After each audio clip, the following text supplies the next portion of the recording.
ये है हम बेडरूम में, ये बेडरूम है।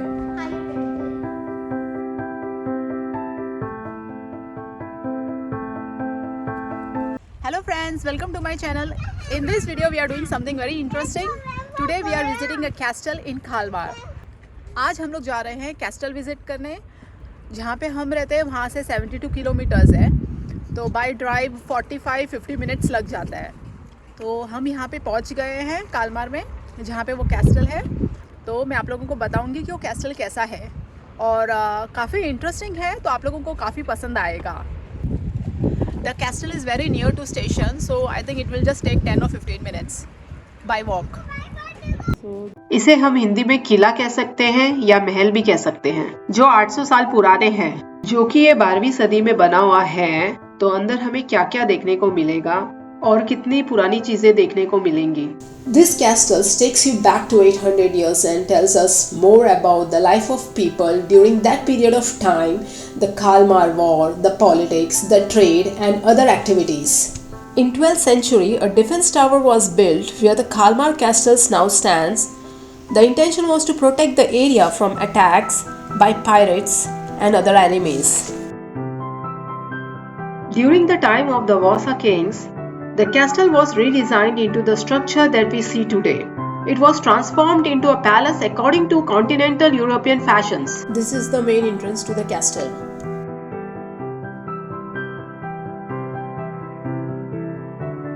अब हम अंदर से इसको एक्सप्लोर करेंगे कि ये कैसा दिखता है। और हमने टिकट्स भी ले लिया है, वो हमने अपने कपड़ों पे लगा दिया है। और मेरे बच्चे बोल रहे हैं कि मम्मी चलो चलो जल्दी चलो, हमको अंदर से देखना है कैसा है। मेरे बच्चे काफ़ी एक्साइटेड है कि अंदर से कैसे दिखता है। The first place we were heading towards contains the castle models from 12th till 19th century. ये हो गया कालमार कैस्टल, ये हो गया सिटी, और ये जो है ये 14th सेंचुरी में बनाया था। ये जो बॉर्डर है, ये सबसे पहली जो टावर बनी थी वो ऐसी दिखती थी। जहाँ पे हम खड़े हैं उसी जगह पे पहले ये टावर रहता था। We can see two model with and without defense tower. Portrait of King Gustav Vasa and his wife Katarina. He was the king of Sweden for nearly 37 years. After his death, his eldest son Erik XIV became the king. Here we can see the photos of Gustav's 4 daughters. The beautifully designed princess dresses which belong to 16th century. The walls were covered with beautiful designs.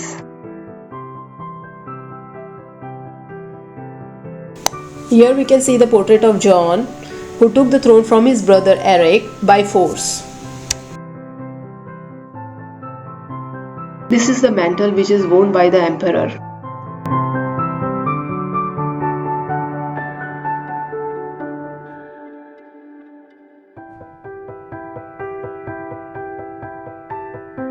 The soldier of the Kalmar War. We can see men and women present separately in prisoners' tower. ये कैदियों की jail है।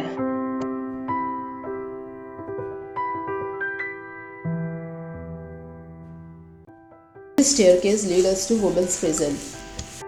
यहाँ पे वो सब चीजें रखी गई हैं जिनसे क्रिमिनल्स को सजा दी जाती थी।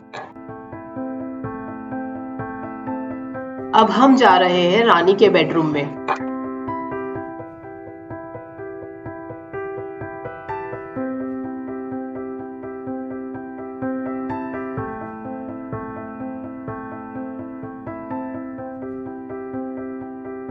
कैस्टल में यही एक बेड है जो सबसे पुराना है। This bed was made in 1628 and was made of oak. As the walls were made of stones, so to preserve the heat from the fireplace, the curtains were used.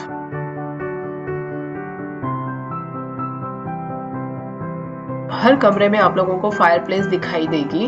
We can see the tapestries hanging on the wall. ये कपड़ों की बनी हुई रहती है।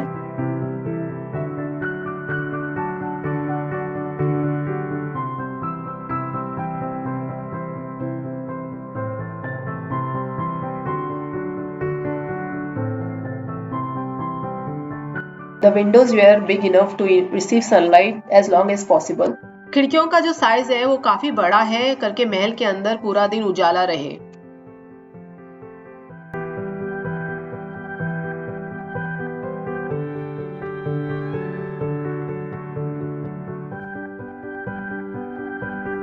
This is the dining room.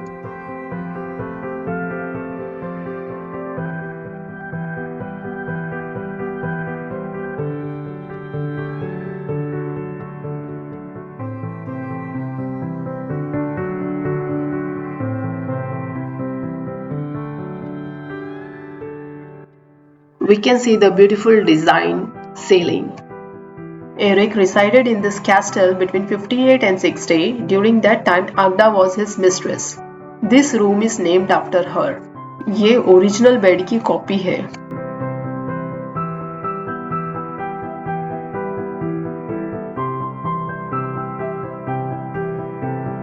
Tapestries use करने का एक ये भी कारण था कि जो वॉल्स थी वो काफी ठंडी थी क्योंकि स्टोन से बनी हुई थी, तो वो रूम को ठंड से प्रोटेक्ट करते थे। It allowed the heat to be trapped in the room.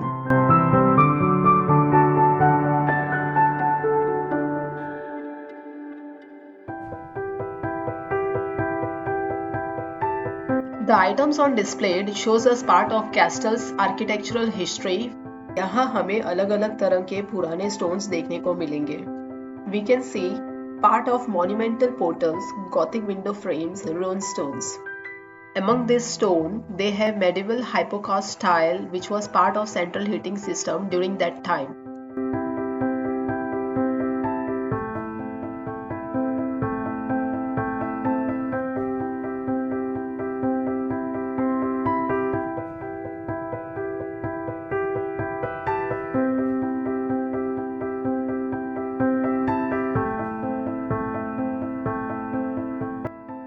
This is the small kitchen. ये वाला किचन काफी छोटा है compared to royal kitchen. The consumptions of food and luxury goods at the Vasa courts is immense.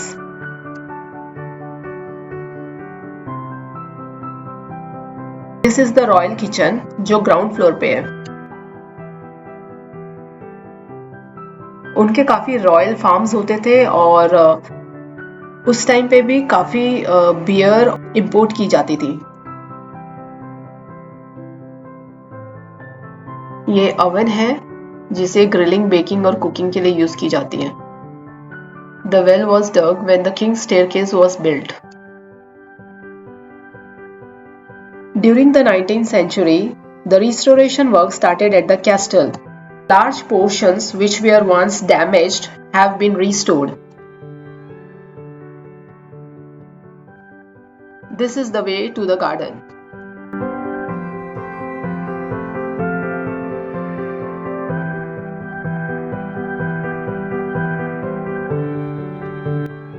During the Kalmar War, the governor surrendered the castle to Danish forces in 1611 and in 1613 it was returned to Sweden.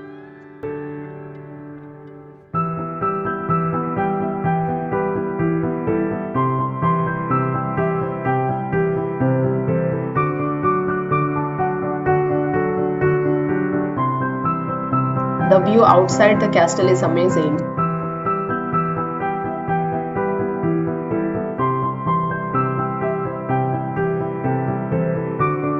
Friends, ये वाला castle मैंने अभी अभी visit किया, काफी अच्छा है। मुझे तो बहुत पसंद आया अंदर से, क्योंकि एक एक चीज जो हिस्ट्री से रिलेटेड है सब अच्छे से यहाँ पे मुझे देखने को मिली। इवन आप लोगों को भी काफी पसंद आएगा। अगर आप लोगों को मेरी ये वीडियो पसंद आई तो इसे लाइक करना और कमेंट्स करके बताना कैसा है। अगर आप लोगों ने मेरे चैनल को सब्सक्राइब नहीं किया है तो मेरे चैनल को सब्सक्राइब जरूर करना। Thank you for watching my video.